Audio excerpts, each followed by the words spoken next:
Darkness falls across the land. The midnight hour is close at hand.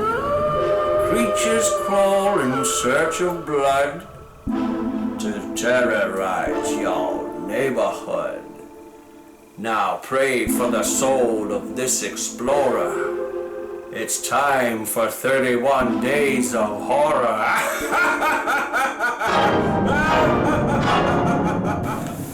Terence McGuana here, welcome back to the 31 Days of Horror. I had this other awful film, I don't even want to mention what it was called, right? But I just watched the first 10 minutes of it and I was like, right, that ain't going in. I'm sick of watching this absolute diarrhea of cinema. I'm a 42-year-old man, almost, I'll be 43 pretty soon, right?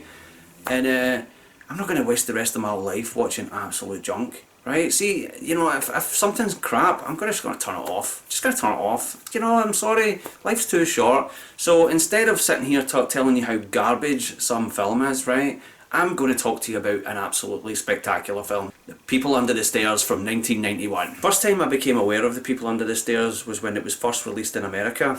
We used to have this sort of top 10 American box office program which appeared on late night ITV, and the number one movie that week was The People Under the Stairs. And I was well into Wes Craven by that point. 1991, I was well educated about Wes Craven. I'd seen all the Freddy films at the time, stuff like Deadly Friend, The Hills Have Eyes, Shocker, and when it eventually came out on VHS, I remember seeing the box cover and just being like, wow, it's quite underwhelming looking. Check that out, it's a skull over a house, oh wow, it didn't really draw me in, so I pretty much forgot about it, The People Under the Stairs until one of my friends had Sky Television and it was coming on one night. Oh my goodness, what a terrific film. Absolutely jaw-droppingly brilliant. The People Under the Stairs is my favourite Wes Craven movie. Honestly, I feel it's way better than A Nightmare on Elm Street. I think A Nightmare on Elm Street is terrific and it was very unique for its time, but I think it's been done to death so much that its legacy has kind of dwindled. For me, The People Under the Stairs was just an absolute great film and it still holds up terrifically.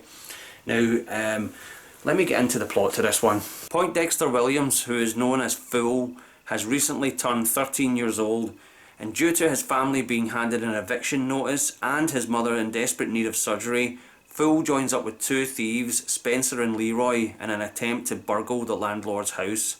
They soon realise the landlords are actually sadistic, incestuous cannibals and have trapped our hero in a battle for survival. This movie is full of surprises.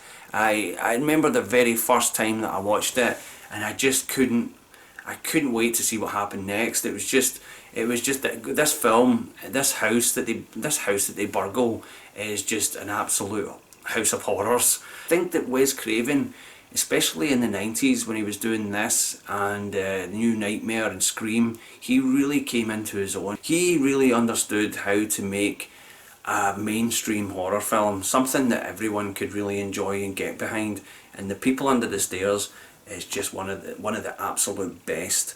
The performances in it are all the performances in this film are absolutely perfect, especially Brendan Adams. Brendan Adams, who I instantly recognised from Michael Jackson's Moonwalker for that intro sequence where he impersonates Michael Jackson and does the whole Bad music video. I straight away recognised him from that, and he's absolutely brilliant in this. What a great lead character. And what I love about this character is he is an absolute hero. Brendan Adams' character Fool is a hero in every step of the way, in every meaning of that phrase. In every meaning of that phrase, he's a total hero, and the script to it is really tight. There's no baggage in this film whatsoever. Everything that happens in it has a purpose of telling this story. And what have you got to say about the two antagonists, Mommy and Daddy, the incestuous brothers and sister who are these evil landlords who have kept all these people under the stairs for years. And that's the interesting thing as well, is that Wes Craven, as an artist, he did have a tendency to rip stories from the headlines. Nightmare on Elm Street was based on a story that he'd read somewhere about people dying in their sleep, and just like this one, it comes from a case in 1978 in Los Angeles where these two burglars happened to break into this house and found that this couple had kidnapped children there, and that's where he got the gem of an idea to make this film. Everett McGill, who plays Daddy, he pretty much steals the film as the antagonist. He's like a Looney Tunes cartoon villain at the same time, but I wouldn't say that this movie in any ways feels terrifying. You know, the people under the stairs, it has some gory moments and it has some kind of disgusting moments, but I would say that this is the kind of horror film that everybody could enjoy. There are so many amazing sequences in it, and some of the side characters as well. Ving Rhames, I love Ving Rhames. If you're looking for probably the best performance that Ving Rhames has ever done, you need to see Don King, Only in America. This HBO film from the 90s, right? Ving Rhames played Don King, and it's just absolutely impeccable, the performance that he gave in that, and it's a brilliant television movie. I suppose it's a major movie, but it was on HBO, so doesn't get considered as a major motion picture, but it absolutely felt like it. If you want to see call him Don King, because he just gets Don King like exactly. Ving Rhames is Don King in Only in America. It's just unbelievable. I'm getting sidestepped again. It never really occurred to me when I first saw The People Under the Stairs was the kind of social commentary that it had. I mean, since I've got older, you know, from watching channels like Real Black, once again that channel is just perfect, and understanding about the housing development in America, redlining and stuff like that. It does show how The People Under the Stairs has actually got a lot more subtext than just, you know, people running around a scary house getting chased by a Rottweiler and things like that. It has this sort of deeper meaning to it, and I like that about Wes Craven, is that he would put some sort of subtext into his horror films, unlike a lot of people. You know, does Eli Roth do that? Huh? No, I don't think so. Rob Zombie, not in your life. But Wes Craven, along with other great directors like George Romero and Tobe Hooper and John Carpenter, they would always put in something a little bit more meaningful to the story, and I missed that. And that was one of the saddest things about losing Wes Craven, is that he was one of the great directors that had something more to say than just splatter all over the screen. And the same with George Romero.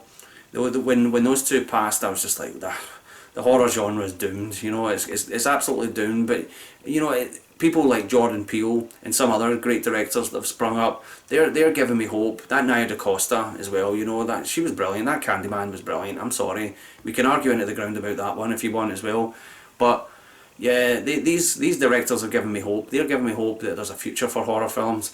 But to lose an absolute giant like Wes Craven, that void is still to be filled, to be honest, and I don't think it ever will. People Under the Stairs is an absolute 5-star movie, 5-star action adventure horror. That's exactly what it is, and it's perfect for Halloween. Absolutely perfect for Halloween. If you're really stuck for something, never seen this, oh, you cannot do wrong. You can do no wrong. You can do no wrong with The People Under the Stairs. Absolutely. Now, thank you for tuning in to the channel again tonight and watching the 31 Days of Horror. My name's Terence McGuana. I'll be back tomorrow with another horror film. I must admit, it's starting to get a little bit tiresome. I wonder if I'm going to end up in a rubber room at the end of this. Here's hoping.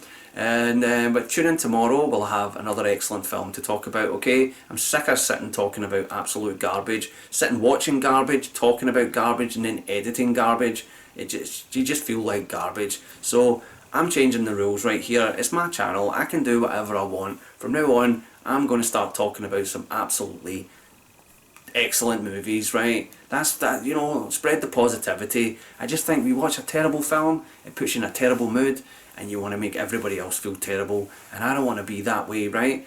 The Hand, Panga, they were absolute junk. People Under the Stairs, that's perfect. Get on with it, start watching it, and you'll feel great. See you tomorrow.